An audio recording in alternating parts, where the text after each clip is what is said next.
Les gars, je m'en vais vous présenter la lettre de demande d'explication écrite envoyée par la FECAFOOT à Marc Brice et également je vais vous présenter la lettre, la réponse, l'explication de Marc Brice envoyée à la FECAFOOT.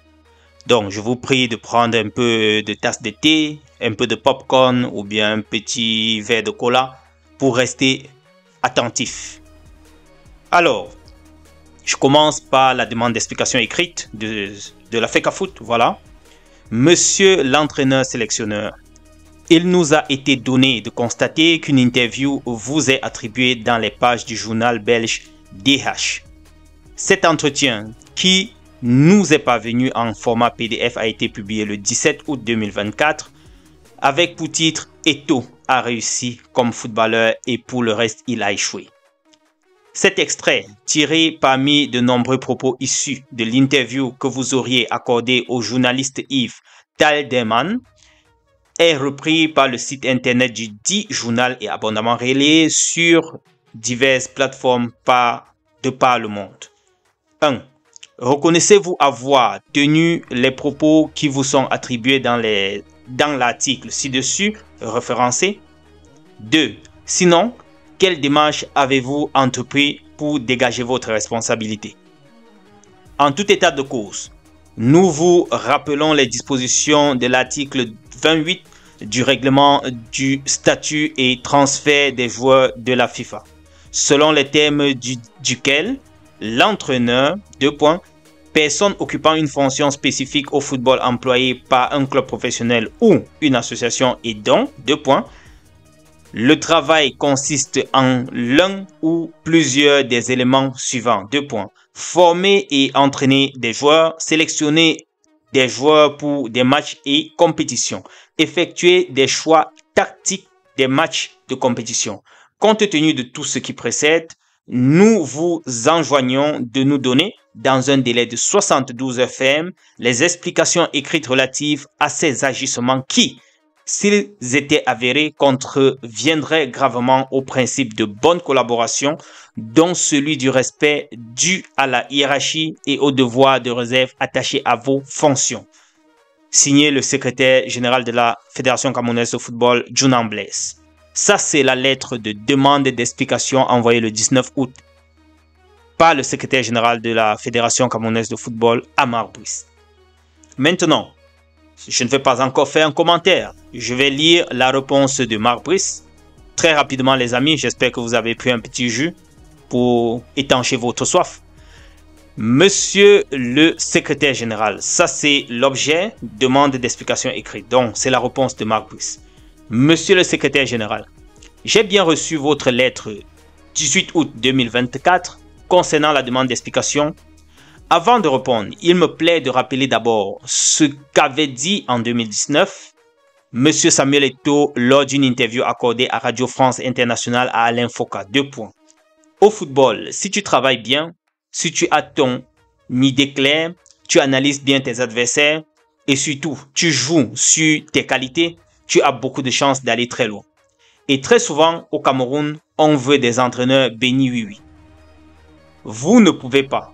Si vous voulez un changement, il faut des entraîneurs qui vous disent non, qui vous disent je ne veux pas de ça. Je ne suis donc pas un béni oui.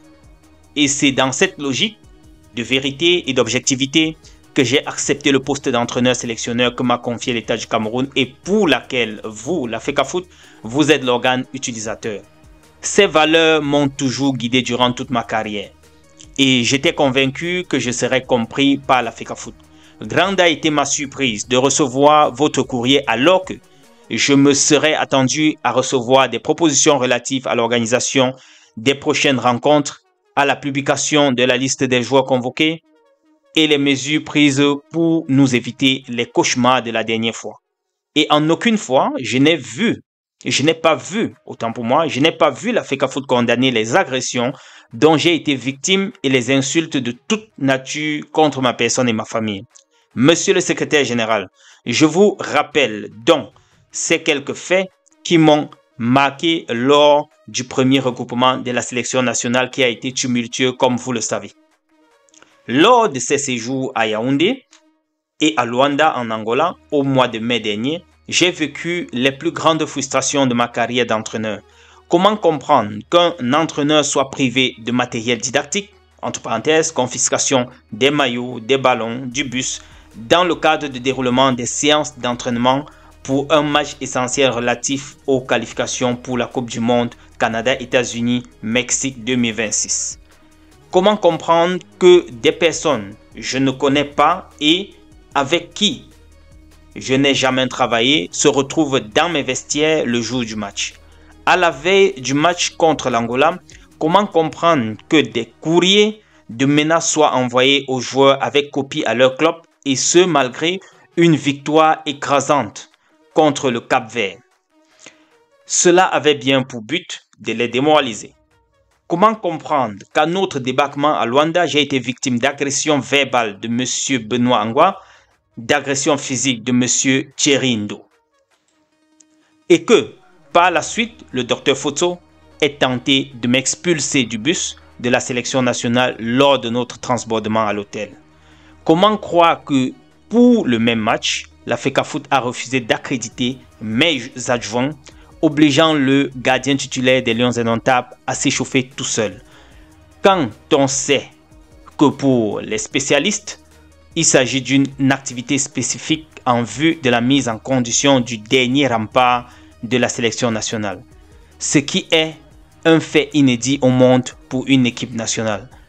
Pour le cas présent, monsieur le secrétaire général, comment se fait-il que le choix du stade pour le match des Lions contre la Namibie au Cameroun se soit fait sans même seulement me consulter, alors que je vous ai fait savoir que dans le cadre de la reconstruction de notre équipe nationale, je souhaite que leur premier match à domicile se joue à Yaoundé, notamment au stade Omnisport. Le Cameroun dispose de plusieurs stades et je serais heureux que les Lions y jouent et qu'ils soient en contact avec leurs fans partout, à Douala, Limbe, Bafoussam et Garoua. Mais prenons le temps pour la reconstruction et surtout pour la concertation. C'est toujours dans les réseaux sociaux que je prends connaissance des décisions de la FECAFOOT, soit me concernant, soit concernant l'équipe. Il est important de savoir que tout ce qui vient d'être dit, c'est pour améliorer la collaboration et le fonctionnement de la sélection nationale. J'ai la chance d'avoir un groupe formidable qui veut accomplir des grandes choses. Si chacun joue pleinement son rôle, ça sera d'abord à votre avantage, vous qui êtes les responsables de la fédération. Nous avons des objectifs communs à atteindre. De grâce, permettez-moi de travailler dans un climat de sérénité et non dans la haine et l'animosité. Vous avez toujours un ton martial, un ton de menace, jamais un ton poli et respectueux vis-à-vis de vos collaborateurs et même vis-à-vis des joueurs. Comme cette lettre de menace datant du 19 août 2024 envoyée au capitaine Vincent Aboubakar et qu'on peut lire dans les réseaux sociaux. Tout cela me fait beaucoup de peine que les joueurs qui ont tout donné au Cameroun soient traités avec autant de légèreté. Ce que certains, en leur temps, n'auraient jamais accepté. Je pense qu'ici, il fait allusion au président de la FECAFOOT. Mais lui aussi, il a beaucoup donné pour l'équipe, ou le Cameroun. Mais bon. Monsieur le secrétaire général, je ne suis pas l'ennemi de la FECAFOOT. Jamais dans mes propos, je ne cherche à heurter la sensibilité des uns et des autres. Et telle n'est pas mon intention. Je souhaite être évalué uniquement sur la base de mes résultats et non sur la base de ce que j'ai dit ou sur ce que je n'ai pas dit. J'ai un contrat avec l'État du Cameroun et des objectifs m'ont été fixés dans le cadre de la prochaine CAN au Maroc et de la Coupe du Monde 2026. Je reste disposé à travailler en toute confiance avec la FECAFOOT. Seulement donnez-nous des interlocuteurs polis, courtois, professionnels et nous travaillerons tous ensemble pour faire avancer l'équipe nationale des Lions Indomptables du Cameroun. Pour ma part, je considère que les incidents sont désormais derrière nous et nous devons regarder vers l'avant pour apporter de nouvelles victoires aux Lions Indomptables et remplir de joie nos millions de supporters au Cameroun et à travers le monde. Salutations distinguées, Marc Brice. Une copie au MINSEP. Les gars, je vais boire un peu d'eau. Vraiment, je n'ai pas très grand commentaire à faire d'abord. Peut-être on va décortiquer ça dans les prochaines publications. Mais je ne pense pas quand même que Marc Brice pourrait dire que ce qu'il a déclaré dans cette interview, on va balayer ça tout d'un coup comme ça vers la poubelle. C'était très fort ce qu'il a dit concernant le président de la FECAFOOT, concernant Rigobert Song. On peut même comprendre qu'il soit en tension avec le président de la FECAFOOT, mais quel est le problème de Rigobert Song? Qu'est-ce qu'il a comme souci avec Rigobert Song? Pourquoi avoir indexé l'ex-sélectionneur? A-t-il parlé? A-t-il déjà réagi depuis qu'il est là? Pourquoi l'avoir traité de girouette? Bref, les amis, j'aimerais lire ce que vous dites dans les commentaires. On aura l'occasion de décortiquer ça step by step dans les prochains jours, peut-être même dans les prochaines heures déjà. Mais je pense pour ma part que c'est bien beau de travailler dans la sérénité. Ça va aider notre équipe nationale à avancer. Mais Marc Brice, de grâce, vous deviez demander franchement, selon moi, des excuses pour ce que vous avez fait. C'était un peu très fort. C'était un peu très fort. Vous dites ne pas vouloir indexer les gens, ne pas vouloir offenser ou heurter les gens, mais vous l'avez fait. Bref, je ne vous juge pas. Je disais tout simplement que la sérénité, il faut que chaque côté puisse penser à ça parce que c'est le cadre dans lequel va évoluer l'équipe nationale pour apporter des victoires. Mais de grâce, que chacun joue sa partition. Les amis, j'aimerais vous lire. Dites-moi ce que vous pensez en commentaire. D'ici à là, portez-vous bien les amis. Ciao.